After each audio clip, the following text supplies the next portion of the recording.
사도행전 3장 1절에서 10절까지 말씀입니다. 성경책 신약성경 190쪽에 있습니다. 다 같이 봉독하시겠습니다. 제9시 기도 시간에 베드로와 요한이 성전에 올라갈새 나면서 못 걷게 된 이를 사람들이 메고 오니 이는 성전에 들어가는 사람에게 구걸하기 위하여 날마다 미문이라는 성전문에 두는 자라. 그가 베드로와 요한이 성전에 들어가려 함을 보고 구걸하거늘 베드로가 요한과 더불어 주목하여 이르되 우리를 보라 하니 그들에게서 무엇을 얻을까 하여 바라보거늘 베드로가 이르되 은과 금은 내게 없거니와 내게 있는 이것을 내게 주노니 나사렛 예수 그리스도의 이름으로 일어나 걸으라 하고 오른손을 잡아 일으키니 발과 발목이 곧 힘을 얻고 뛰어서서 걸으며 그들과 함께 성전으로 들어가면서 걷기도 하고 뛰기도 하며 하나님을 찬송하니 모든 백성이 그 걷는 것과 하나님을 찬송함을 보고 그가 본래 성전 미문에 앉아 구걸하던 사람인 줄 알고 그에게 일어난 일로 인하여 심히 놀랍게 여기며 놀라니라. 아멘. 이 시간은 목사님 나오셔서 예수 그 이름의 능력이라는 제목으로 은혜의 말씀을 전해주실 때 큰 은혜 받는 시간 되시기를 바라겠습니다.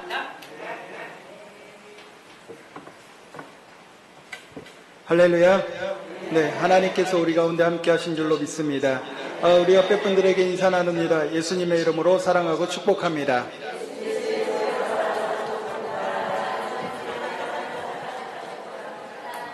네, 한 번 더 인사 나눌 때 오늘 우리 가운데 기적이 일어납니다.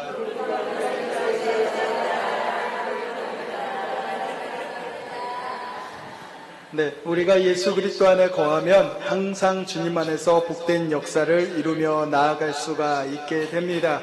그래서 우리가 예수 그리스도 안에 거하는 것이고 또 그리스도 안에 거할 때 우리는 기적을 체험할 수 있게 되는 것입니다. 그러므로 오늘 본문 말씀을 통해서 예수 그 이름의 능력이라는 제목으로 함께 은혜를 나눌 텐데요. 따라 말씀하시겠습니다. 예수 그 이름의 능력. 예수 그 이름의 능력. 사랑하는 성도 여러분, 우리는 이름을 단순히 호칭으로만 생각하기 쉽지만 성경에서 이름은 그 사람의 인격과 권위를 나타내주고 있습니다. 특히 예수님의 이름은 그분의 존재, 권세, 사역 그리고 하나님의 구원의 능력을 모두 포함하고 있다는 것입니다. 오늘 본문은 예수님께서 승천하신 이후에 초대교회 사도들이 성전에서 기도하러 가던 중 벌어진 놀라운 사건을 성경에서 기록되어져 있습니다. 음과 근은 없지만 나사렛 예수 그리스도의 이름으로 선포하면서 태어나면서부터 걷지 못하던 앉은뱅이를 일으켜 세우는 놀라운 기적의 역사를 보여주고 있습니다. 이 말씀을 통해 우리는 예수 이름이 어떠한 능력이 있는지 그리고 그 능력을 힘입기 위해서는 어떻게 하는지를 살펴보아서 능력 있는 삶의 주인공들이 다 되시기를 예수님의 이름으로 축원을 드립니다. 첫 번째로는 주님의 임재가 있는 곳에 예수님의 이름의 능력이 나타난다는 것입니다. 따라 말씀하시겠습니다. 주님의 임재가 있는 곳에 예수 이름의 능력이 나타납니다. 우리 사도행전 3장 1절로 2절의 말씀입니다. 같이 한 목소리로 봉독합니다. 제9시 기도 시간에 베드로와 요한이 성전에 올라갈새 나면서 못 걷게 된 이를 사람들이 메고 오니 이는 성전에 들어가는 사람들에게 구걸하기 위하여 날마다 미문이라는 성전문에 두는 자라. 아멘. 우리가 주목해야 될 것은 걷지 못하던 그가 어디 있었냐는 것입니다. 그는 많은 사람들이 있는 시장이나 거리가 아닌 성전 미문에 앉아 있었다라는 것입니다. 성전 미문에 앉아 있었기 때문에 그의 삶에 기적을 체험할 수 있었던 것입니다. 성경에서도 기적을 만난 사람들을 보면 예수님이 계신 곳에서 기적을 만난 것을 볼 수 있습니다. 예수님의 옷자락을 만진 그 혈루병 앓던 여인, 앞을 못 보던 맹인들, 한센병자들, 그리고 귀신 들린 많은 사람들, 모든 질병을 성경을 가진 사람들이 예수님이 계신 곳에 있었기 때문에 기적을 체험한 것입니다. 그러므로 저와 여러분들의 삶에는 항상 예수님이 계신 그곳에 우리들의 삶이 거하는 삶이 되어져야만 할 줄로 믿습니다. 누가복음 17장 12절에서 13절에 있는 말씀입니다. 한 마을에 들어가시니 나병 환자 10명이 예수를 만나 멀리 서서 소리를 높여 이르되 예수 선생님이여 우리를 불쌍히 여기소서 하거늘. 그렇습니다. 예수님이 그곳에 계셨기 때문에 그들이 예수님이 계신 그곳에 있었기 때문에 그 기적의 역사를 만들 수 있었고 그들이 질병에서 벗어날 수 있었던 것입니다. 그러므로 우리는 언제나 주님과 함께하는 것이 매우 중요하다는 것입니다. 항상 주님과 함께하는 삶을 살아야만 할 줄로 믿습니다. 특별히 하나님께서 우리를 만나시겠다고 약속하신 곳이 바로 교회라는 겁니다. 사도행 이사야 56장 7절에 보면 이렇게 말씀하고 있습니다. 우리 같이 한 목소리로 봉독합니다. 내가 곧 그들을 나의 성산으로 인도하여 기도하는 내 집에서 그들을 기뻐하게 할 것이며 그들의 번제와 희생을 나의 제단에서 기꺼이 받게 되리니 이는 내 집은 만민이 기도하는 집이라 일컬음이 될 것임이라. 아멘. 그렇습니다. 하나님의 성전, 그 거룩한 곳, 그 교회에서 하나님께서 기도하게 만들어주시고 그 기도를 통하여 우리들의 삶 가운데 놀라운 은혜와 축복을 주시겠다라고 말씀하고 있습니다. 물론 하나님은 어디에나 계시는 분이십니다. 성전을 통한 임재와 만남은 우리로 하여금 하나님을 경외하는 삶을 허락하기 위해서 우리들의 삶 가운데 이 기회를 허락하여 주시고 그 삶의 믿음의 실천을 통하여서 하나님의 역사를 바라볼 수 있도록 우리 가운데 기회를 허락하여 주셨다는 것입니다. 왜냐하면 하나님은 거룩한 분이시기 때문입니다. 거룩하다라는 것은 구별되어졌다라는 뜻입니다. 이 구별되어진 곳, 하나님은 우리가 원하는 곳이 아니라 하나님께서 구별하신 곳, 하나님께서 거룩하시다고 말씀하신 그 장소에서 우리를 만나시기를 원하시고 계신다라는 것입니다. 열왕기상 9장 3절에 보면 야훼께서 그에게 이르시되 내 기도와 내가 내 앞에서 간구한 바를 내가 들었은즉 나는 내가 건축한 이 성전을 거룩하게 구별하여 내 이름을 영원히 그곳에 두며 내 눈길과 내 마음이 항상 거기에 있으리니 이렇게 말씀하고 있습니다. 성전이 거룩하다라는 것입니다. 하나님이 임재하시는 곳, 하나님이 함께 하시는 곳, 이곳이 바로 하나님의 거룩한 성전이라는 것입니다. 그러므로 우리는 하나님의 성전을 우리는 거룩하게 여기고 하나님의 거룩한 성전 안에 날마다 거하며 살아가야만 할 줄로 믿습니다.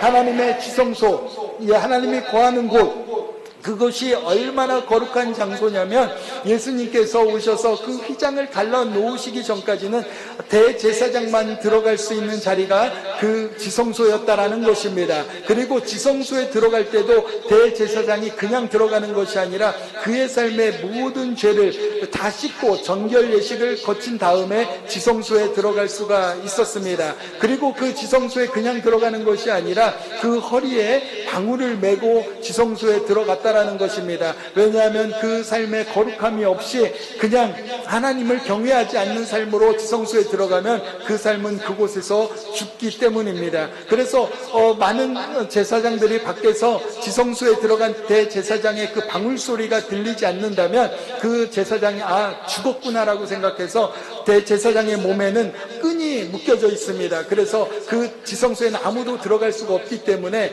대제사장만 들어갈 수 있기 때문에 대제사장이 죽고 나면은 그 끈을 잡아서 이제 대제사장을 끌어내는 그러한 일들이 있었는데요. 그만큼 거룩한 곳, 하나님의 머무는 그 자리는 무척 중요하다라는 것입니다. 제가 어렸을 때 보면은 교회에서 이 강대상이 있는 이곳에 청소하러 이렇게 올라갔을 때 저희 어머니도 그 모습을 봤는데 청소하러 올라갈 때는 항상 기도하고 올라가시는 모습이 있었습니다. 왜냐하면 이 자리는 하나님이 임재하시는 곳, 말씀이 선포되는 곳이기 때문에 무척 중요하고 또 거룩하고 또 우리가 하나님을 경외해야 될 자리라고 생각하였기 때문에 그곳에 기도하고 올라가셔서 청소하셨던 그런 모습을 기억하게 됩니다.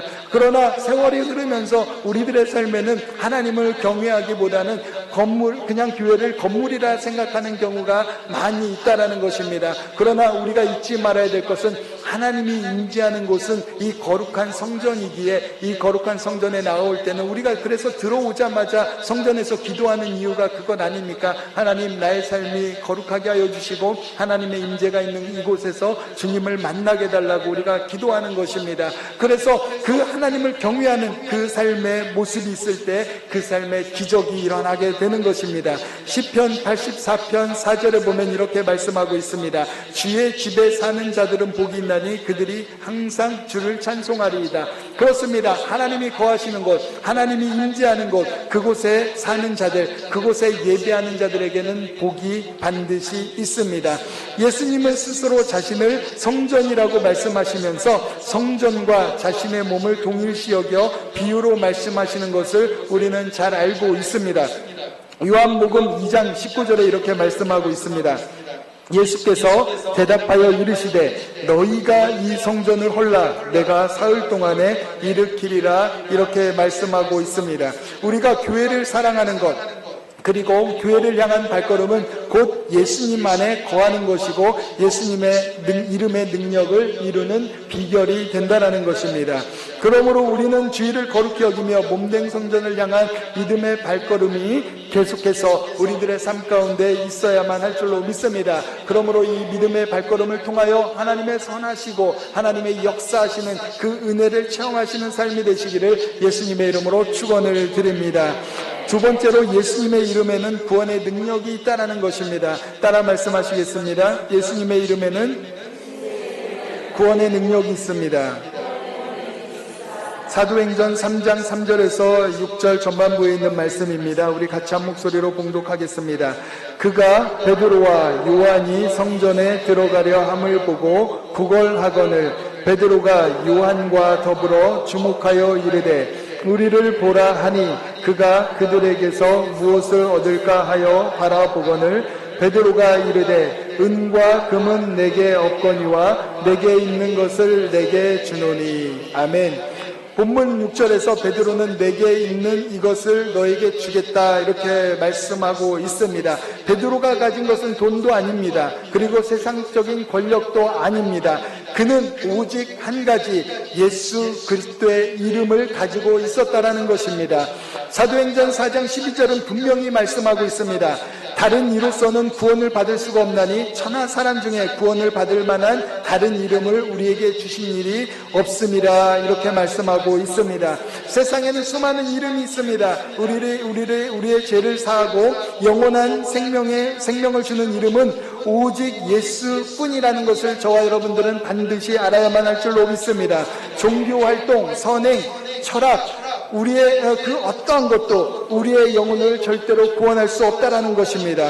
오직 예수님의 이름만이 우리를 하나님께 나아가는 유일한 길이라는 것을 저와 여러분들은 반드시 잊지 말아야만 합니다.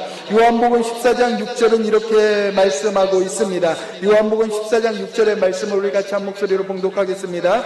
예수께서 이르시되 내가 곧 길이요 진리요 생명이니 나로 말미암지 않고는 아버지께로 올 자가 없느니라. 아멘.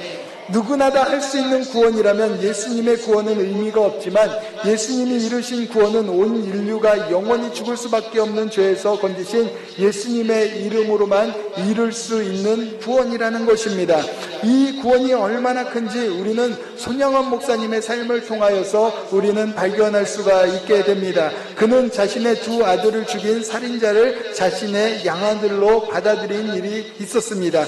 1948년 10월 19일에 있었던 일입니다. 제주 폭동을 진압하기 위해 여수에 집결해 있던 군인들 중 남로당 계열의 군인을 중심으로 해서 여수 순천 반란 사건이 일어난 사건입니다. 이 와중에 순천 사범학교 졸업을 앞둔 손 목사님의 두 아들 동인과 동신이 공산당에게 체포되어서 마지막 순간까지 복음을 전하다 그들은 순교하고 맙니다. 그 당시 목사님은 교회에서 기도하고 있었는데 갑작스런 두 아들의 소식을 접하고서 그 자리에서 하나님께 이렇게 기도를 드렸습니다. 하나님 뜻이 있어서 제 아들들을 둘을 불러가신 것을 믿고 감사합니다. 그리고 그는 인해 그의 기도를 이렇게 이어갔습니다. 하나님, 내 두 아들을 죽인 사람 생명을 보존해 주십시오. 제가 전도하겠습니다. 그가 그대로 지옥에 가게 해서는 안 됩니다. 하나님, 저에게 그를 사랑할 수 있는, 용서할 수 있는 마음을 주옵소서. 이렇게 기도하고 목사님은 서둘러 미군 사령관에게 청원을 하여서 내 자신의 두 아들을 죽인 그 범인을 용서해달라고, 그를 풀어달라고, 내가 그들을 용서하니 그들을 풀어주고 나의 양아들로 삼겠다고 이렇게 간청함으로 그가 풀려나게 됩니다. 그리고 장례식장에 모인 많은 조객들에게 이렇게 고백을 합니다. 첫 번째로는 나 같은 죄인의 혈통에서 순교의 자식들이 나오게 하셨으니 감사합니다. 둘째, 허다한 많은 성도들 중에 어찌 이런 보배들을 주께서 하필 내게 맡겨주셨는지 그 점 또한 주님께 감사합니다. 셋째, 삼남 삼녀 중에서도 가장 아름다운 두 아들 장자와 차자를 바치게 된 나의 축복을 하나님께 감사합니다. 넷째, 한 아들의 순교도 귀하다 하거늘 하물며 두 아들의 순교일이요 하나님 감사합니다. 다섯째, 예수 믿다가 누워 죽는 것도 큰 복이라 하거늘 하물며 전도하다 총살 순교당함이리요 하나님 감사합니다. 여섯째, 미국 유학 가려고 준비하던 내 아들 미국보다 더 좋은 천국에 갔으니 내 마음이 안심되어 하나님 감사합니다. 일곱째, 나의 사랑하는 두 아들을 총살한 원수를 회개시켜 내 아들 삼고자 하는 사랑의 마음을 주신 하나님께 감사합니다. 여덟째, 내 두 아들의 순교로 말미암아 무수한 천국의 아들들이 생길 것이 믿어지니 우리 하나님께 감사합니다. 아홉째, 이 같은 역경 중에서 이상 8가지 진리와 하나님의 사랑을 찾는 기쁜 마음, 여유 있는 믿음 주신 우리 주 예수 그리스도께 감사합니다. 10번째, 이렇듯 과분한 축복 누리게 되는 것을 감사합니다. 손양원 목사님께서 이런 감사의 고백을 할 수 있었던 이유가 무엇입니까? 진정한 예수 그리스도의 구원을 맛보았기 때문입니다.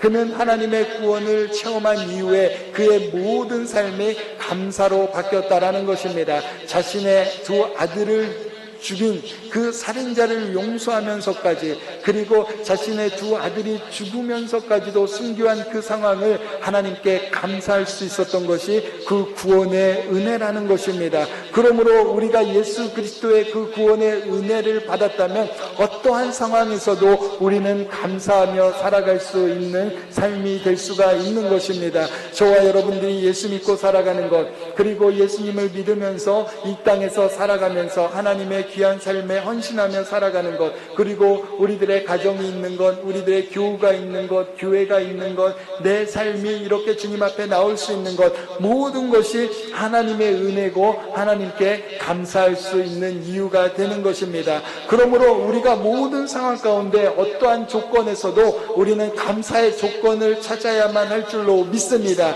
그 감사의 조건을 찾을 때 하나님께서는 그 감사를 통하여 더 큰 감사를 이루어 주시고 하나님께서는 더 큰 축복의 역사를 이루어 주신다라는 것입니다.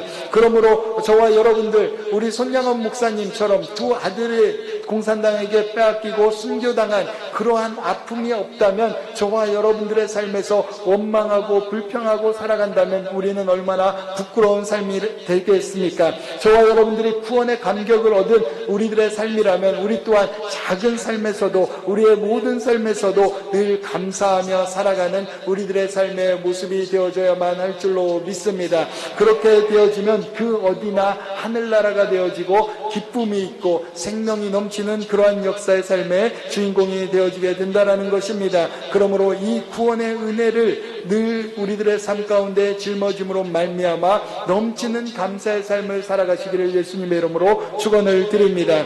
세 번째로는 예수님의 이름에는 치유와 회복의 능력이 있다라는 것입니다. 따라 말씀하시겠습니다. 예수님의 이름에는 치유와 회복의 능력이 있습니다. 사도행전 3장 6절에서 8절 전반절에 있는 말씀입니다. 우리 같이 한 목소리로 봉독하겠습니다. 베드로가 이르되 은과 금은 내게 없거니와 내게 있는 이것을 내게 주노니 나사렛 예수 그리스도의 이름으로 일어나 걸으라 하고 오른손을 잡아 일으키니 발과 발목이 곧 힘을 얻고 뛰어서서 걸으며 아멘. 베드로는 나사렛 예수 그리스도의 이름으로 일어나 걸으라고 명령하였습니다. 그리고 7절에서 보면 그의 발과 발목이 곧 힘을 얻고 일어났다라고 성경은 기록되어져 있습니다. 그렇습니다. 예수 그리스도의 이름에는 이러한 놀라운 역사가 나타나도록 되어져 있다는 것입니다. 사도행전 3장 16절에는 베드로는 이 기적의 원인을 이렇게 설명하고 있습니다. 사도행전 3장 16절입니다. 그 이름을 믿음으로 그 이름이 너희가 보고 아는 이 사람을 성하게 하였나니 예수로 말미암아 난 믿음이 너희 모든 사람 앞에서 이같이 완전히 낫게 하였느니라. 아멘. 그렇습니다. 예수 그리스도의 이름으로 선포하고 나니까 그 이름을 믿으니 그 믿음으로 말미암아 그 질병에서 치유되어지고 그가 안진뱅이에서 일어나 걸어나는 회복의 역사를 얻었다라고 말씀하고 있다는 것입니다. 그러므로 저와 여러분들의 삶에 오늘 예수 그리스도의 이름으로 선포되는 하나님의 귀한 축복의 말씀이 있다면 저와 여러분들은 그 말씀을 반드시 믿어야만 할 줄로 믿습니다. 그 믿음의 역사가 무엇입니까? 먼저 우리들의 입술에 고백이 되어져야만 한다는 것입니다. 하나님, 제가 그 말씀을 믿습니다. 아멘으로 화답하고 오늘 예수 이름으로 치유함을 받을 지어다 라고 선포되어질 때 그 아멘의 고백이 우리들의 삶을 기적으로 만들 줄로 믿습니다. 베드로가 그 안진뱅이에게 예수 그리스도의 이름으로 일어나라 했을 때 그는 믿음으로 그 자리에서 일어나게 되었다라는 것입니다. 그러므로 저와 여러분들의 삶에도 반드시 하나님의 그 놀라운 이름 안에서 우리는 일어나 걸어 나아가는 삶이 되어져야만 할 줄로 믿습니다. 예수 이름에는 병든 몸과 마음을 고치는 능력이 있습니다. 육체의 질병뿐만이 아니라 상처 입은 마음, 깨어진 관계, 무너진 소망까지도 다 회복시키는 능력이 있습니다. 그러므로 저와 여러분들은 하나님의 이름으로 예수 그리스도의 이름으로 기도하며 문제가 있는 곳을 향하여 선포해야만 하는 것입니다. 마가복음 16장 17절 18절에서도 예수님께서는 믿는 자들에게 주어진 그 이름의 능력에 대해서 이렇게 말씀하고 있습니다. 마가복음 16장 17절에서 18절입니다. 따라 말씀하시겠습니다. 믿는 자들에게는 이런 표적이 따르리니 곧 그들이 내 이름으로 귀신을 내쫓아내며 새 방언을 말하며 뱀을 집어 올리며 무슨 독을 마실지라도 해를 받지 아니하며 병든 사람에게 손을 얹은즉 나으리라 하시더라. 아멘. 그렇습니다. 믿는 자들에게 예수 그리스도의 이름으로 선포하며 나아가면 하나님의 능력이 나타나고 악한 사단은 자신의 실체를 드러낼 수밖에 없다라는 것입니다. 한번 제가 사역하고 있을 때 귀신 들린 사람이 이렇게 왔는데요. 이 사람이 귀신 들렸다고 귀신을 내어 쫓아달라고 이제 한 사람이 데리고 왔습니다. 그런데 처음에 볼 때는 정말 멀쩡합니다. 아무 문제도 없습니다. 정말 대화해도 네 목사님 기도해 주세요 막 이렇게 이야기하고 아무 문제가 없었는데 이제 앉혀놓고서 이제 목사님들이 같이 모여서 이제 기도를 하기 시작을 하게 되었습니다. 예수 이름으로 더러운 귀신아 그 삶에서 나올지어다 선포하고 나니까 그때부터 이 자매가 갑자기 그 착하던 자매가 입에서 말할 수 없는 쌍소리를 하면서 욕을 하고 이 새끼 저 새끼 찾아가면서 내가 거기에서 왜 나와야 되냐 나 안 나간다 소리를 질렀던 그런 기억이 있습니다. 그냥 일상적으로 대화할 때는 드러나지 않습니다. 그런데 예수 이름으로 선포하니까 그 삶에서 악한 사단이 자신의 실체를 드러나면서 그 삶에서 나오지 않겠다고 그리고 내가 귀신이라는 것을 드러내면서 그 삶에서 발버둥 치는 것을 본 적이 있습니다. 그리고 예수 이름의 권세로 그 귀신이 쫓겨나가게 되는데 저와 여러분들의 삶에도 마찬가지입니다. 내 삶에 문제가 있거나 또 환경 가운데 여러 가지 어려움들이 있다면 우리는 예수 이름으로 기도해야만 하는 것입니다. 그냥 내가 견디고 버티는 것이 아니라 예수 이름으로 선포하고 기도하면 악한 사단은 자신의 실체를 드러내고 우리들의 삶 가운데서 떠나가게 될 것입니다. 그러므로 성경은 말씀하고 있는 것이 아닙니까? 오늘 본문 읽은 말씀 중에서 믿는 자들에게는 이런 표적이 따르리니 그들이 내 이름으로 예수 이름으로 귀신을 내어 쫓고 새 방언을 말하고 또 독을 마실지라도 해를 받지 않고 병든 자들에게 손을 얹은 즉 나으리라.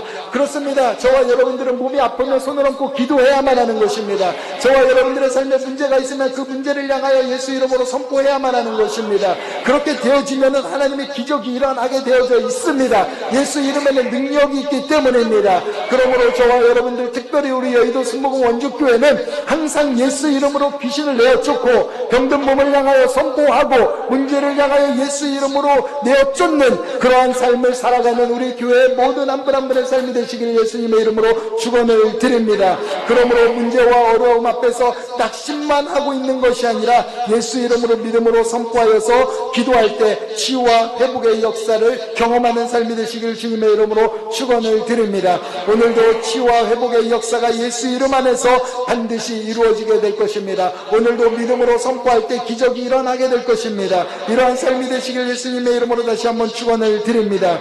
마지막 예수님의 이름에는 삶을 변화시키는 능력이 나타난다라는 것입니다.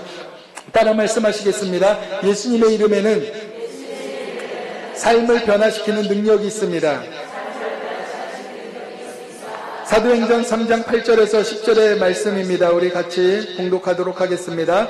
뛰어서서 걸으며 그들과 함께 성전으로 들어가면서 걷기도 하고 뛰기도 하며 하나님을 찬송하니 모든 백성이 그 걷는 것과 하나님을 찬송함을 보고 그가 본래 성전의 미문에 앉아 구걸하던 사람인 줄 알고 그에게 일어난 일로 인하여 심히 놀랍게 여기며 놀라니라. 아멘.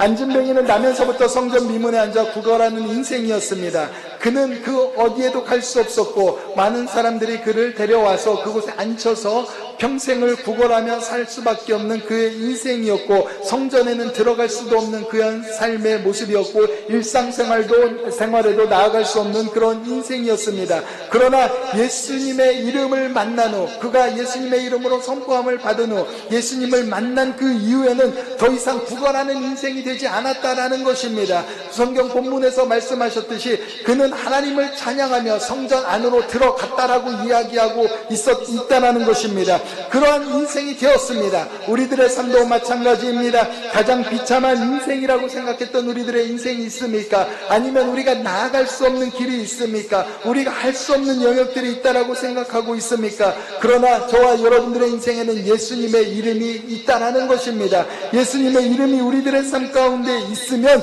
우리들의 삶은 복된 인생이 되어지고 하나님의 역사를 이루는 하나님의 축복의 인생이 될 수 있다는 것입니다. 하나님이 나와 함께하고 있다면 우리들의 삶은 어떠한 상황에서도 당당한 축복의 인생, 믿음의 인생이 될 수 있는 것입니다.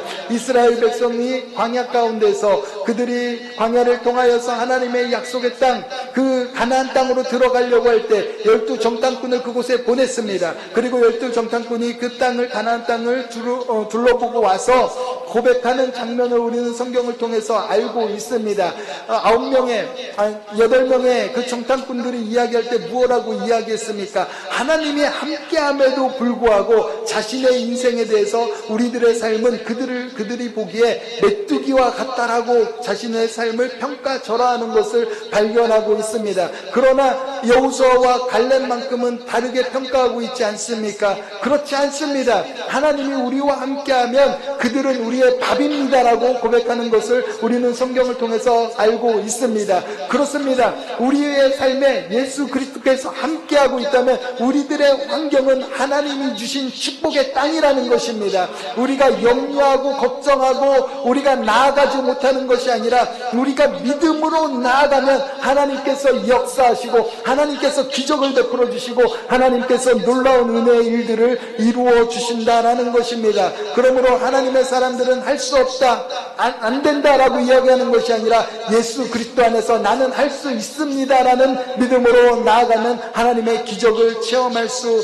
있게 되는 것입니다. 그러므로 저와 여러분들의 삶은 반드시 믿음으로 예수 이름을 붙잡고 일어나야만 하는 것입니다. 예수 이름은 단지 상황을 바꾸는데 그치지 아니하고 인생의 정체성과 삶의 방향을 완전히 바꾸어 주시기 때문입니다. 베드로 역시 과거에는 두려움 많은 어부였지만 부활하신 예수와 그의 이름의 권세를 경험한 후에 목숨을 걸고 복음을 전하는 사도가 되었다라는 것입니다. 아무것도 할 수 없었던 어부의 삶에서 성전 미문에 앉아 있었던, 그곳에서 구걸하던, 영원히 앉아서 일어나지 못했던 그 안진뱅이를 향하여 예수 이름으로 선포하는 당당한 믿음의 사람이 되었다라는 것입니다. 그러므로 오늘 저와 여러분들의 삶도 그렇게 믿음으로 일어나야만 하는 것입니다. 믿음으로 일어나서 이젠 세상 가운데 나아가 예수 이름으로 선포해야만 하는 것입니다. 예수님을 믿지 않는 이들에게 예수 이름의 복음을 증거하고 또 몸이 아픈 이들을 향하여 나아가 예수 이름으로 그들을 향하여 기도해 줘야만 하는 것이고, 병든 자를 위해서 기도하며 귀신을 내어쫓는 우리들의 삶이 되어줘야만 할 줄로 믿습니다. 고린도후서 5장 17절은 이렇게 말씀하고 있습니다. 누구든지 그리스도 안에 있으면 새로운 피조물이라. 이전 것은 지나갔으니 보라 새 것이 되었도다. 우리 같이 한 목소리로 봉독하도록 하겠습니다. 누구든지 그리스도 안에 있으면 새로운 피조물이라. 이전 것은 지나갔으니 보라 새 것이 되었도다. 아멘. 사랑하는 성도 여러분, 우리가 예수님을 믿는다는 증거가 어디에서 나타납니까? 우리의 삶에서 나타난다라는 것입니다. 오늘 우리의 삶 속에서 예수 이름이 드러나는 영역이 어디입니까? 가정, 직장, 교회에서 예수 이름의 능력이 반드시 나타나야만 하는 것입니다. 우리가 머무는 곳, 우리가 밟는 그 땅, 그 모든 곳에서 예수 그리스도의 이름의 역사를 만들고 또 우리들의 삶을 통하여 하나님이 살아계신 것을 드러내는 믿음의 삶의 주인공이 되셔야만 할 줄로 믿습니다. 사랑하는 성도 여러분, 교회는 단순한 건물이 아닙니다. 예수님이 임재하시는 거룩한 장소이고 예수 이름으로 선포되어지는 곳입니다. 그리고 인류 구원을 위해 주신 권세와 능력의 통로입니다. 오늘도 우리가 예수 이름을 믿음으로 붙들고 선포할 때 구원의 역사가 일어나고 치유가 임하며 삶의 변화가 이루어지게 됩니다. 나사렛 예수의 이름으로 일어나 걸어라. 이 선포가 우리의 삶과 사역 속에서 계속 울려 퍼지기를 원합니다. 우리 여의도 신봉 원종교회 가운데 이러한 축복의 역사가 이루어지기를 원합니다. 오늘 우리의 삶에 기적이 일어납니다. 변화가 일어납니다. 치유가 일어납니다. 회복이 일어납니다. 우리 교회는 반드시 부흥할 줄로 믿습니다.